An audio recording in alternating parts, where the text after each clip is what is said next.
The acceptance of necessity for the procurement of 12 helicopters at 793 crores was accorded by Defence Acquisition Council on 3rd January 2006 under buy category with 30% offsets. The request for proposal was subsequently issued to 6 vendors. पहले 11 vendor था, अभी 6 vendor हो गया. Messrs including Messrs Augusta Westland, Italy on 27 September 2006. These changes in SQR eliminated the EC-225 helicopter which had met the operational requirement earlier and allowed AW-101 helicopter to enter the fray. As highlighted by CAG in the report, instead of making the SQR broad-based to increase the competition, those were made more restrictive, thereby narrowing down the choices to limited range of helicopters. The purpose of avoidance of resultant single vendor situation could not be met, and the acquisition process again led to a resultant single vendor situation. In effect, by changing the SQR, a situation was created in which EC-225 helicopter, which had met all operational requirement earlier, was eliminated by putting the requirement of 1.858 meters of cabin as an essential criteria from the competition and facilitated emergence of AW-101 as a single vendor. While the RFP was issued to Messrs Augusta Westland, Italy, the response to RFP was received from Messrs Augusta Westland International Limited, UK, which was not the entity to whom RFP was issued. Did the then government examine the serious legal implication of this aspect? It later emerged that the Memorandum of Association of Messrs AWIL, Augusta Westland India International Limited, does not provide for any activity of Messrs AWIL as an OEM, and its annual report indicated that its business was coordinated with other group companies, wherein its responsibility extended to customer relationship and coordinating customer requirements. I think that is what they did. The bid of Messrs Augusta Westland International Limited, UK, should have been rejected outright, as it was not the agency to whom RFP was issued. But for the logic, purpose and motive best available with the leadership of then government, this did not happen. Instead, the relentless push in favor of AWIL continued. In effect, the government of India was signing an agreement for supply of helicopters with a company that had no OEM capability, which would appear highly irregular. There is also no tangible reason stated for this unusual structure. During the processing of the case, the following deviation from RFP or DPP were approved by then Raksha Mantri. Conduct of field trial abroad. I agree that you initially objected. That is your nature. CAG report has highlighted that the field evaluation trial of AW-101 of Augusta Westland was conducted on representative helicopters Merlin MK-3A and CIV-01 and mock-up of the passenger cabin and not on the actual helicopter, whereas actual S-92 helicopter of Sikorsky was evaluated. Even at the stage of FAT, the helicopter offered by Augusta Westland was still in its development phase. DPP mandates that FAT must be carried out in all conditions where the equipment is likely to be deployed. RFP has categorically stated that FET would be carried out in India. This was a specific requirement of RFP. In varying climate, altitude and terrain condition on no cost, no commitment basis.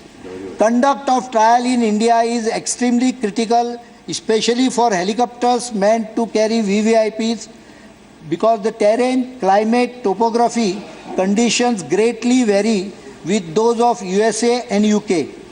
This crucial aspect has been given a go-by permitting trials in foreign lands.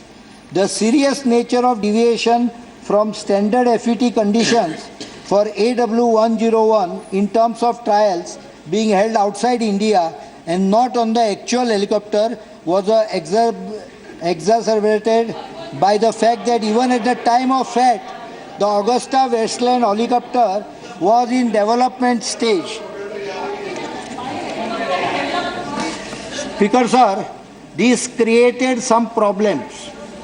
When the 3 helicopters were received and were being test trialed, I'll just read one para from a file of Air Force where the trials were taking place.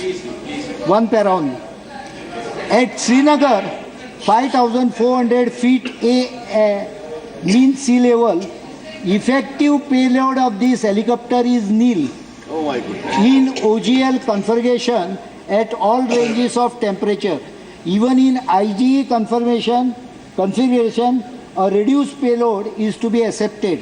The common VVIP sorties to Nehru helipad cannot be undertaken. Similar is the case of Gulmarg, Pahalgam, where VVIP sorties have been flown in the past using Mi-17 4 Hepter. This file luckily was saved from a devastating fire which took place on 3rd of June 2014, which burned down all the records in that particular office, but this file remained in the drawer of the officer, so it survived.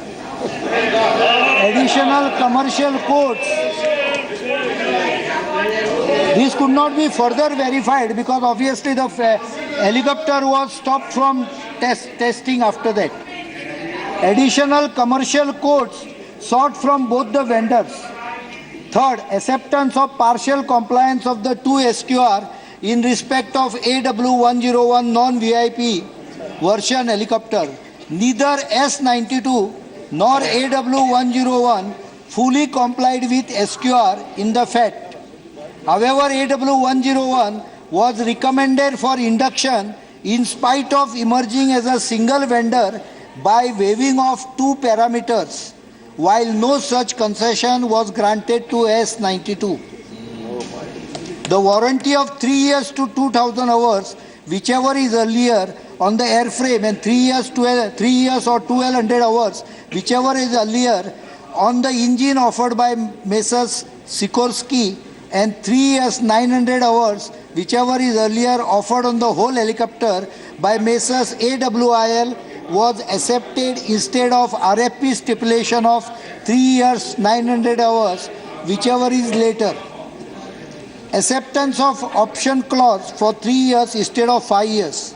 Inclusion of additional items such as traffic collision avoidance system, enhanced ground proximity warning system for all 12 helicopters, and MEDVAC system for 8 VVIP helicopters at CNC stage. Deletion of active missile approach warning system. Incorporation of rear air stairs in 04 non-VVIP helicopters. Completion of helicopters delivery in 39 months instead of 36 months.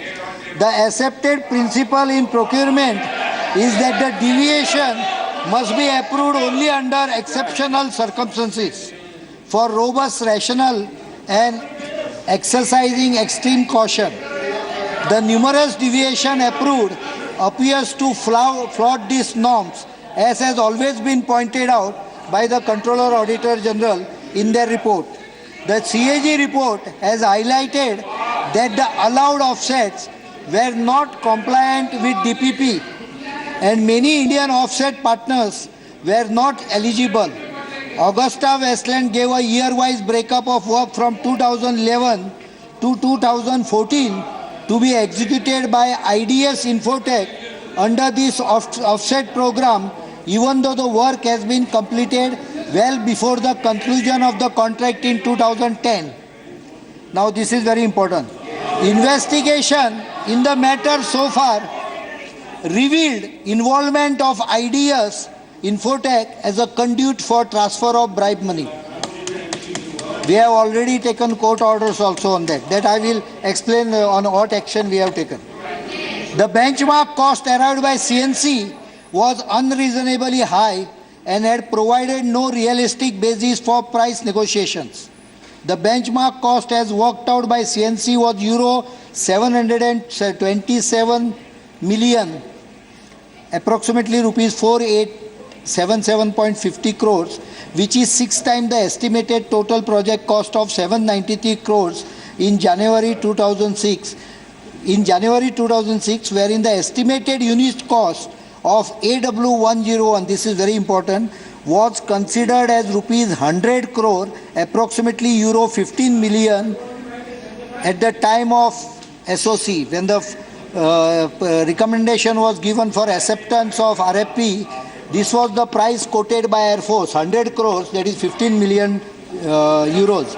CAG report have stated that the base price of 27 million US dollar for the year 2000 was adopted by CNC, while the base price of AW101 VIP helicopter was 18.2 million US dollar in year 2010 as seen from the internet. Even the Air Force has estimated it as $15 million in 2006. That is Air Force estimate. It is there on the records. वो CAG का report पढ़ रहा हूँ. I'll give you whatever clarification you want. I'll give you. MOF, in their observation on CCS note, stated that they were unable to support the proposal. Ministry of Finance also asked that the response to the letter of MP Sri Nathubai G. Patel to CVC may be incorporated in the final CCS note along with MOD's response thereon.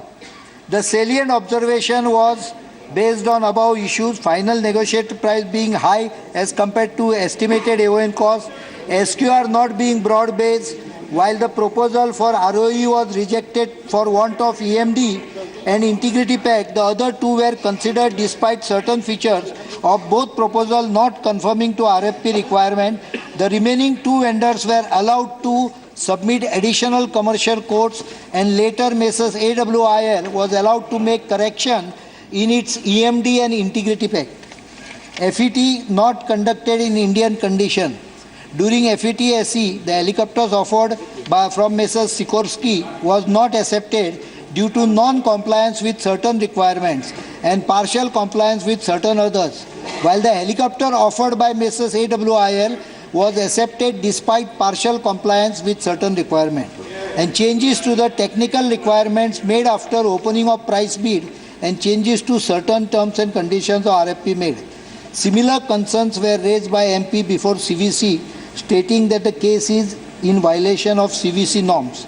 The CCS approved the proposal for procurement of 12 VIP helicopters from Messrs Augusta Westland UK in the meeting held on 18 January 2010.